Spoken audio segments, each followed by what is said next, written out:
जय हिंद। मैं Subhash. One rank one pension scheme के भीतर जो तमाम तरह की खामियां हैं, समस्याएं हैं, उनको लेकर के पिछले 2 दिन पहले मैंने एक वीडियो बनाया था। उस वीडियो का लिंक मैं इसके डिस्क्रिप्शन में दे रहा हूं। उस वीडियो के ऊपर आप लोगों के बहुत सारे कमेंट्स आए हैं कि सर हमारी ये समस्या है, इनके ऊपर भी आप कुछ कहिए। तो मैंने 2-4 कमेंट्स लिए हैं, आइए उनके ऊपर बातें करते हैं। ये जफ़र सलाम साहब हैं, ये लिख रहे हैं कि जय हिंद सर, हम सैनिकों में फर्स्ट रैंक नायक का होता है। नायक में 17 से 24 साल की सेवा होने के बाद रिटायरमेंट होते हैं। 17 से 24 7 साल का फ़र्क है। जाहिर सी बात है कि पीसीडीए एंड रिकॉर्ड ऑफिस ने 7 इंक्रीमेंट्स दिए होंगे, लेकिन 6th पे कमीशन में 7,071 रुपये फिक्स किया गया 17 से 24 साल की सेवा के लिए, और 7वें पे कमीशन में 18,427 रुपये फिक्स किया गया 17 से 24 साल तक की सेवा के लिए। तो देखिए, जफ़र सलाम साहब जो कहना चाह रहे हैं उसका मतलब यही है कि सेना में नायक 17 साल से लेकर 24 सालों तक अपनी सेवा देते हैं, यानी मिनिमम 17 साल और मैक्सिमम 24 साल।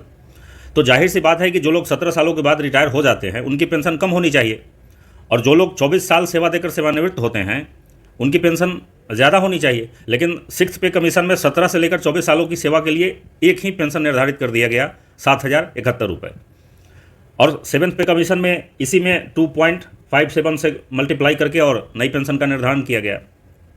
इसी से जो लोग 24 सालों की सेवा अवधि के बाद रिटायर हुए हैं वो ठगा हुआ महसूस कर रहे हैं, क्योंकि कायदे से जो लोग 24 सालों के बाद रिटायर हुए होंगे उन्हें 17 सालों पर रिटायर हुए फौजियों की तुलना में 7 बार इंक्रीमेंट मिला होगा। तो यदि इस अतिरिक्त इंक्रीमेंट्स के अनुसार पेंशन का रिवीजन होता तो जो लोग 24 सालों के बाद नायक रैंक से रिटायर हुए हैं उनकी पेंशन बढ़नी चाहिए थी, लेकिन ऐसा हुआ नहीं है। ऐसा देखा जा रहा है कि जो लोग कम सेवा अवधि में सेवानिवृत्त हुए हैं उनकी पेंशन ज़्यादा है और 24 सालों वाले की पेंशन कम है। तो कई तरह की विसंगतियां वन रैंक वन पेंशन में सामने उभर करके आ रही हैं। जो लोग बता रहे हैं, सामने ला रहे हैं उन सारी चीज़ों को। एक और कमेंट्स आया है ये सत्येंद्र सिंह जी का, ये लिख रहे हैं कि sir it is matter of जेसीओज pension which are clearly showing in the ground is totally wrong. जेसीओज is very senior soldiers in other ranks category, but it receive for the JCO other ranks on previous pay commission there is only one fitment factor, but in 7th pay commission fitment factor is different. Why is it so?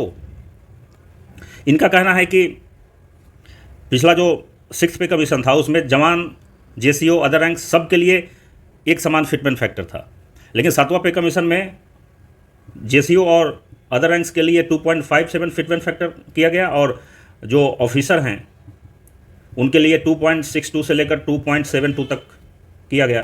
तो भाई ये ऐसा क्यों? क्योंकि JCO और जवान का fitment factor ही कम है, इसलिए उनकी बेसिक पेंशन कम बन रही है, और फिर उसी पर 50% अभी डीए चल रहा है। तो चूंकि बेसिक पेंशन कम है, फिटमेंट फैक्टर कम है, तो बेसिक पेंशन कम है, बेसिक पेंशन कम है तो टोटल पेंशन कम बन रही है, अधिकारियों का ज़्यादा है। तो भाई ऐसा क्यों? ऐसा नहीं होना चाहिए था। फिटमेंट फैक्टर के ऊपर पिछली वीडियो में मैंने विस्तार से बताया है। यहाँ बस इतना कहना चाहता हूँ कि जेसीओ और अदर रैंक्स का फिटमेंट फैक्टर कम और अधिकारियों का ज़्यादा क्यों? क्या जेसीओ और अदर रैंक्स के जीवन का महत्व कम है? क्या जेसीओ और जवान अधिकारियों की तुलना में कम खतरे उठाते हैं? क्या ऐसा नहीं? अगर ऐसा नहीं है तो फिर दोनों कैटेगरी के फौजियों का वेतन गुणांक एक समान होना चाहिए ना। क्या मजाक बना रखा है। एक और कमेंट है ये इंदर सिंह जी का, ये लिख रहे हैं कि हमारी फैमिली पेंशन बेसिक 10,688 है OROP 2 में, और OROP 3 में बेसिक 10,488 हो गया रिवीजन के बाद। अब बताइए, वन रैंक वन पेंशन का जब दूसरी बार रिवीजन हुआ 1 जुलाई 2019 से, तो इनकी बेसिक पेंशन थी 10,688। अब जब तीसरी बार रिवाइज हो रहा है 1 जुलाई 2024 से, तो ये हो गया 10,488, यानी 200 रुपये कम। ये कौन सा रिवीजन है कि 5 सालों बाद पेंशन को आप रिवाइज कर रहे हैं, लेकिन पेंशन बढ़ने के बजाय 200 रुपये कम हो जा रही है?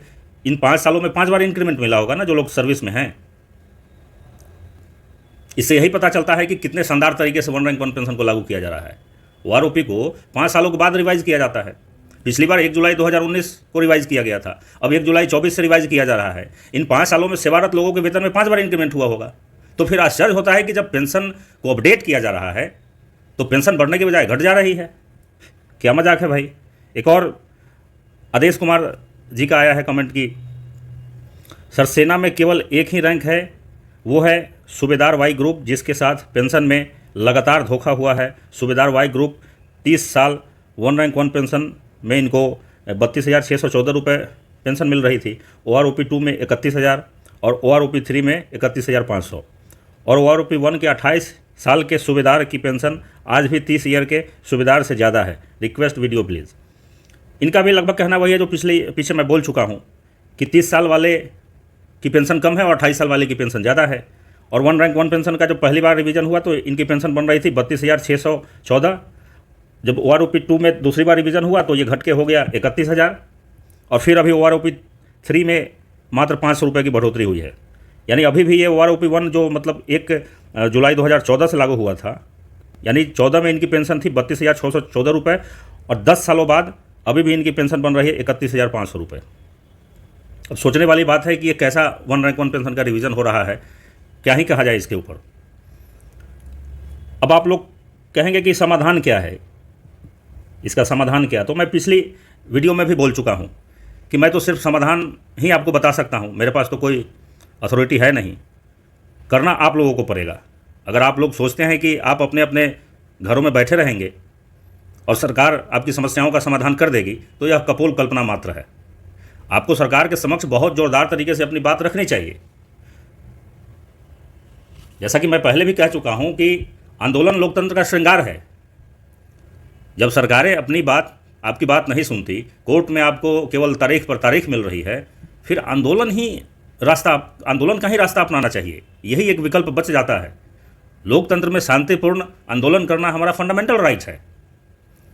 गौरतलब है कि आपकी जानकारी के लिए बता दूं कि साल 2015 में जब 1 रैंक 1 पेंशन को पहली बार अमली जामा पहनाया गया था तो वो भी आंदोलन के माध्यम से ही हुआ था। हमारे भूतपूर्व सैनिक दिल्ली में भूख हड़ताल पर बैठे थे, तब जाके सरकार के ऊपर 1 रैंक 1 पेंशन को लागू करने का दबाव आया था। लेकिन उस आंदोलन में अधिकारीगण भी आपके साथ थे। इस बार आपको सेना के रिटायर्ड अधिकारियों का साथ नहीं मिलेगा। इस बार हमारे JCOs और अदर रैंक्स को ही एकजुट होकर आंदोलन खड़ा करना पड़ेगा। अधिकारी इस बार आपका साथ इसलिए नहीं देंगे क्योंकि 1 रैंक 1 पेंशन में केवल अधिकारियों को ही फायदा हुआ है, उनकी एकदम बल्ले बल्ले है। सरकार 1 रैंक 1 पेंशन के लिए बजट में जितनी राशि का आवंटन करती है उसका 85% केवल अधिकारियों को मिलता है। 85%, यानी मुट्ठी भर रिटायर्ड अधिकारी 1 रैंक 1 पेंशन का 85% हिस्सा ले रहे हैं। फिर ये लोग क्यों आंदोलन करेंगे, क्यों आपका साथ देंगे? तो यदि ज़्यादती आपके साथ हो रही है, नुकसान आपको हो रहा है, तो ये लड़ाई भी आपको ही लड़नी पड़ेगी। राहत इंदौरी का एक शेर है कि न हम सफ़र न किसी हम नसी से निकलेगा, न हम सफ़र न किसी हम नसी से निकलेगा, हमारे पाँव का कांटा हम ही से निकलेगा। तो ये आपके पाँव का कांटा है, आप ही को निकालना पड़ेगा। कोई हम सफ़र या हम नसी नहीं आएगा आपके साथ। कोई अधिकारी इस बार आपका साथ नहीं देंगे क्योंकि उनकी तो बल्ले बल्ले है। इसलिए मेरा कहना है कि भूतपूर्व सैनिकों से जुड़े जितने भी संगठन हैं उनसे मेरा निवेदन है कि दिल्ली के जंतर मंतर या रामलीला मैदान में एक शांतिपूर्ण भूख हड़ताल करने की तैयारी कीजिए। अभी हरियाणा सहित 5 राज्यों में चुनाव है, इसलिए सरकार पर दबाव बनाने का यही बिल्कुल सही समय है। सरकारें केवल चुनावी माहौल में ही लोगों की समस्याओं को लेकर संवेदनशीलता दिखाती हैं। मैं फिर एक बार यही कहूँगा कि मैं आपको केवल समाधान बता सकता हूँ, तरीका बता सकता हूँ, रास्ता बता सकता हूँ, करना आप लोगों को ही है।